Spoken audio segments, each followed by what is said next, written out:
अखण्डमण्डलाकारं व्याप्तं येन चराचरं तत्पदं दर्शितं येन तस्मै श्रीगुरवे नमः। तस्मै श्रीगुरवे नमः। तस्मै श्रीगुरवे नमः। प्रिय विद्यार्थियों, पिछली कक्षा में हमने देखा कि महर्षि मनु गुरु की निंदा के विषय में बता रहे थे कि जहाँ कहीं भी गुरु की निंदा हो रही हो, गुरु की बुराई की जा रही हो, या उनके विषय में कुछ न कुछ अच्छा बुरा बोला जा रहा हो, वहाँ पर कान बंद कर लेने चाहिए या वहाँ से चले जाना चाहिए। लेकिन अगर फिर भी कोई स्वभाववश, लोभवश, ईर्ष्यावश, द्वेषवश अगर ऐसा कार्य कर लेता है, गुरु की निंदा करता है, तो उसके लिए क्या दंड का विधान किया गया है, क्या हो जाता है? शास्त्रों के अनुसार कहा गया है, परिवादात खरो भवति श्वा वै भवति निंदकः परिभोक्ता क्रमी भवति कीटो भवति मत्सरी। परिवादात खरः भवति निंदकः वै श्वा भवति परिभोक्ता क्रमी भवति मत्सरी कीटः भवति। परिवादात, गुरु के साथ बहस करने से, परिवाद करने से, आक्षेप लगा देने से गुरु को खरः भवति, वह मनुष्य गधा बन जाता है। गधा से तात्पर्य इस जन्म नहीं, अगले जन्म की बात कही गई है कि उसे गधे का जन्म मिलता है। फिर क्या कहा? निंदकः वै श्वा भवति, और जो गुरु की निंदा करता है वह कुत्ता हो जाता है, उसको कुत्ते का जन्म मिलता है। परिभोक्ता क्रमी भवति, गुरु के धन का अपहरण करने वाला, धन को हरण करने वाला कीट बनता है, कीड़ा बनता है और कृमि हो जाता है। तथा मत्सरी, गुरु से मत्सर करने वाला, द्वेष रखने वाला, डाह रखने वाला, जलने वाला जो है कीट हो जाता है, छोटा कीड़ा बन जाता है। कितनी सुंदर बात कही गई है कि जहाँ कहीं भी गुरु की निंदा हो वहाँ से दूर चले जाना चाहिए। लेकिन किसी लोभवश, ईर्ष्यावश या असूयावश अगर शिष्य गुरु की निंदा करता है या गुरु के विषय में बुराई करता है या गुरु के विषय में कुछ अनर्गल आक्षेप लगाता है, तो उसे गधे का जन्म मिलता है। निंदकः वै श्वा भवति, गुरु की निंदा करने वाले को कुत्ते का जन्म मिलता है।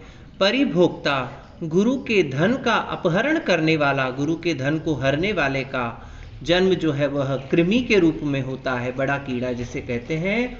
और मत्सरी, गुरु से ईर्ष्या द्वेष रखने वाला, जलने वाला, डाह रखने वाला जो है उसे कीट का जन्म मिलता है। दूरस्थो न अर्चयेत एनम न क्रुद्धो नान्तिके स्त्रियाः यान आसनस्थश्चैव एनम अवरूह्य अभिवादयेत्। अन्वय देखिए इसका। शिष्यः दूरस्थः क्रुद्धः स्त्रियः अन्तिके वा एनम न अर्चयेत् स्वयं यान आसनस्थ च एनम अवरूह्य अभिवादयेत्। शिष्य को किस प्रकार से गुरु का पूजन करना चाहिए, उनको प्रणाम करना चाहिए, तो कहते हैं दूरस्थः। अगर शिष्य दूर विद्यमान है, गुरु के समीप है, तो उसको दूर से ही प्रणाम करने का विधान नहीं है। देखिए पिछले श्लोकों में भी हमने बताया था कि जब भी कभी गुरु दूर खड़े हों तो उनके समीप में आकर से उनसे प्रणाम करना चाहिए, उनसे चर्चा करनी चाहिए, उनकी आज्ञा का श्रवण करना चाहिए या किसी भी प्रकार का संभाषण करना चाहिए। उसी बात को कहते हैं कि दूर स्थित शिष्य को कभी भी गुरु की अर्चना वंदना नहीं करनी चाहिए। नहीं तो आजकल क्या हो रहा है कि कोई कहीं बैठा हुआ हो, कोई शिष्य, उनका मित्र जो है गुरु के समीप जा रहा हो तो उसके थ्रू प्रणाम भेज दिया जाता है। नहीं, दूर रहने वाले शिष्य को प्रणाम नहीं करना चाहिए, समीप आकर के। क्रुद्धः, क्रोधित अवस्था में, जब मन में क्रोध हो, क्रोध की स्थिति हो, तब भी गुरु को प्रणाम नहीं करना चाहिए। स्त्रियाः अंतिके, जब गुरु अपनी स्त्री के साथ हों, गुरु माता के साथ हों, तब भी उनके पास जाकर के उनका पूजन या अर्चन या उनको प्रणाम नहीं करना चाहिए। लेकिन अगर शिष्य यान आसनस्थ किसी बड़े ऊंचे आसन पर या गाड़ी पर बैठा हो तब क्या करे? एनम अपने गुरु को अवरूह्य उस आसन से उतर करके या उस गाड़ी से उतर करके गुरु को प्रणाम करना चाहिए। क्या बात कही गई कि दूर स्थित होने पर, क्रोधित अवस्था में या गुरु माता के साथ होने पर गुरु को प्रणाम नहीं करना चाहिए। लेकिन अगर शिष्य स्वयं आसन पर बैठा हुआ हो या किसी ऊंचे रथ इत्यादि पर बैठा हुआ हो, गाड़ी पर बैठा हो, तो वहां से उतर करके उसे गुरु का अभिवादन करना चाहिए। फिर क्या कह रहे हैं? प्रतिवाते अनुवाते च न आसीत गुरुणा सह असंश्रवे चैव गुरोर्न किंचित अपि कीर्तयेत्।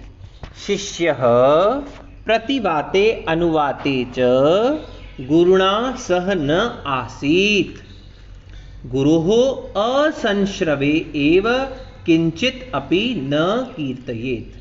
क्या कह रहे हैं? गुरु के साथ किस प्रकार से वार्तालाप हो? गुरु शिष्य प्रतिवाते अनुवाते च गुरुणा सह न आसीत। शिष्य को प्रतिवाते प्रतिकूल वायु के बहने पर या अनुकूले अनुवाते अनुकूल वायु के बहने पर शिष्य को गुरु के साथ नहीं बैठना चाहिए। गुरु हो असंश्रवे एव किंचित अपि न कीर्तयेत्। और जब गुरु को कुछ सुनाई न दे, जिस अवस्था में, जिस परिस्थिति में गुरु को कुछ सुनाई न दे रहा हो, ऐसी अवस्था में गुरु से बातचीत नहीं करनी चाहिए। गुरु की ओर अगर शिष्य की ओर से हवा बह रही है या अपनी ओर से गुरु की ओर हवा जा रही है तो शिष्य को गुरु के समक्ष नहीं बैठना चाहिए। और जिस अवस्था में, जिस परिस्थिति में गुरु को कुछ श्रवण न हो रहा हो, सुनाई न दे रहा हो, उस अवस्था में भी शिष्य को गुरु से बातचीत नहीं करनी चाहिए। देखिए कितनी सुंदर बात कही है कि अगर अनुकूल या प्रतिकूल वायु बह रही हो तो भी गुरु से बातचीत नहीं करनी चाहिए। क्यों? क्योंकि जिस स्थान पर गुरु बैठा हुआ है तो गुरु के अंग से स्पर्श होकर के हवा शिष्य को लगती है अनुकूल होने पर, और प्रतिकूल होने पर शिष्य की अंग स्पृष्ट हवा गुरु को लगती है, जो कि दोनों ही शास्त्र मर्यादा के अनुकूल नहीं है। इसीलिए गुरु के समक्ष जब भी हम बैठें, अनुकूल और प्रतिकूल वायु होने पर गुरु के समीप नहीं बैठना चाहिए, लेकिन जब समअवस्था वाली वायु हो तब बैठना चाहिए। फिर क्या कहा कि जिस अवस्था में, मान लीजिए कोई यज्ञ इत्यादि हो रहा हो या वेद मंत्रों का उच्चारण हो रहा हो या हवा तेज हो रही हो या इस प्रकार का कार्य हो रहा हो कि गुरु आपकी बात को सुनने में समर्थ न हो, तो ऐसी अवस्था में गुरु से वार्तालाप नहीं करना चाहिए। फिर क्या कह रहे हैं? गो अश्वोष्ट्रयान प्रसाद प्रस्तरेषु कटेषु च आसीत गुरुणा सार्धम शिला फलक नौषु च। क्या कह रहे हैं? इसका अन्वय देखिए एक बार पहले। शिष्य गो अश्व उष्ट्र यान प्रासाद प्रस्तरेषु च कटेषु शिला फलक नौषु च गुरुणा सार्धम आसीत। देखिए पिछले वाले श्लोकों में हमने देखा था कि कभी भी किसी भी अवस्था में गुरु के समक्ष उन्हीं के समान आसन पर नहीं बैठना चाहिए। गुरु अगर खड़े हो तो बैठना चाहिए, गुरु अगर जिस स्थान पर बैठे हो तो उससे नीचा शय्यासनम, नीचे जो शैया हो, नीचे जो स्थान हो उस पर बैठना चाहिए। लेकिन कई बार ऐसी परिस्थिति आ जाती है कि गुरु और शिष्य दोनों साथ साथ यात्रा कर रहे हो, एक ही गाड़ी हो, तो फिर क्या किया जाए?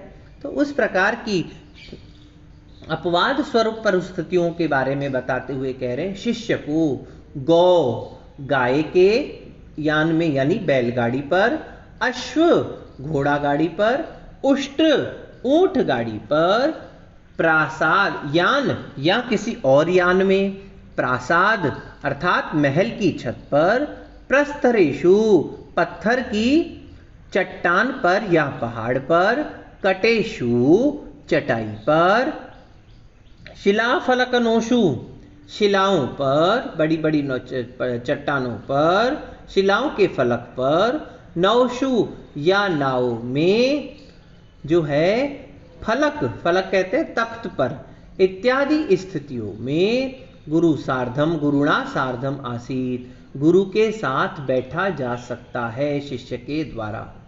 देखिए कई बार ऐसी परिस्थिति हो कि किसी स्थान पर गुरु और शिष्य दोनों को एक साथ जाना हो और वहाँ के लिए उन लोगों ने, या गुरु इत्यादि नहीं, उष्ट्र यान यानी जैसे बैलगाड़ी, ऊंट गाड़ी, घोड़ा गाड़ी इत्यादि की अगर व्यवस्था की हो, रथ इत्यादि की, या महल की छत पर बैठे हों, चटाई पर बैठे हों, पत्थर की चट्टान पर बैठे हों, फलक पर बैठे हों, चट्टान पर बैठे हों, पर्वत पर बैठे हों, इस प्रकार की स्थितियां जब हों तब या नौकायन करते समय शिष्य जो है वह गुरु के साथ बैठ सकता है। ऐसी अवस्था में शिष्य के ऊपर गुरु के साथ बैठने का दोष नहीं आता है।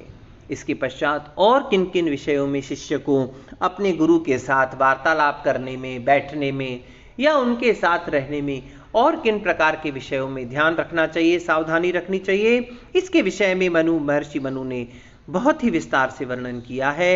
अगली कक्षा में हम इसके और विषयों पर और बिंदुओं पर प्रकाश डालेंगे। तब तक के लिए ओम शम।